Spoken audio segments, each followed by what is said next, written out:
As a boy, looking out from my father's castle, I thought the sun could never set on the north, so vast did it seem. Part of me still does. The north is by far the largest of the Seven Kingdoms, and can fit the other 6 inside it. Not that the others care. Cold and damp, that's how the southerners see the north. But without the cold, a man can't appreciate the fire in his hearth. Without the rain, a man can't appreciate the roof over his head. Let the south have its sun, flowers and affectations. We northerners have home. Mine was once Winterfell, the ancient seat of my father's family, House Stark, who have ruled the north since the first men and were once the kings of winter. Growing up, Lady Catelyn made sure I knew I wasn't a Stark, no matter how much blood I shared with her true-born children. But where their name rules over the north, mine is the north. Snow. Our land stretches from the wall down to the neck, a narrow land that divides us from the rest of Westeros. Legend has it that the children of the forest flooded it in their war against the first men. If that's true, every Northman owes them a debt of gratitude.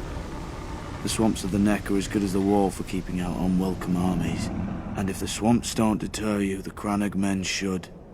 Small, shy people who rarely leave those swamps, and who follow House Reed, the gatekeepers of the north, and among the most important and loyal bannermen of House Stark.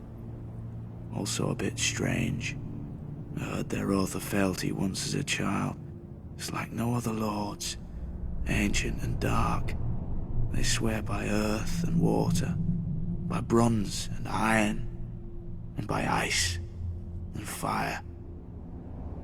Where House Reed holds the gate to the north, House Manderley holds the port, White Harbour, the closest thing to a southern city we have, governed by the closest thing to a southern family we have. Generations ago, the Manderleys were driven from the Reach, but the Starks gave them their land in return for fealty. Now White Harbour is the richest city of the north, and the Manderleys the richest family. Not in gold and silver like their southern counterparts, but in fish, grain, and trade. As for the other great northern houses, the Starks brought them into the fold during the Age of Heroes. The Stark wrestled an Ironborn for Bear Island and gave it to the Mormonts. The Stark granted a keep and land to a younger son, Carlon, in return for putting down a rebellion. His family then grew up into the Karstarks. Starks fought the Wildlings and their kings beyond the wall beside the Umbers of Last Hearth, thus earning their fealty. Boltons.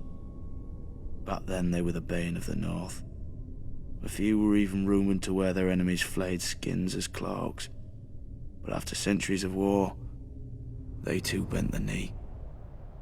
And so House Stark became the kings in the north, but never forgot that they weren't the north. When Aegon and his dragons landed on Westeros, the kings of the Rock and the Reach sent all their men to die to defend their crowns. Torrhen Stark knelt, to spare his people the same fate. He placed duty above pride, just as my brothers in the Night's Watch had done for thousands of years at the Wall.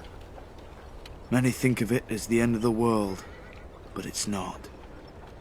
I've seen how the land stretches much farther than any man knows, into the land of always winter where the White Walkers came from during the long night.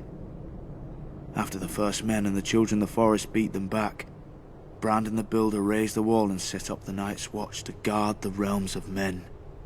He gave us our oath, our castles and the gift, the lands behind the wall whose farmers and crops sustain us.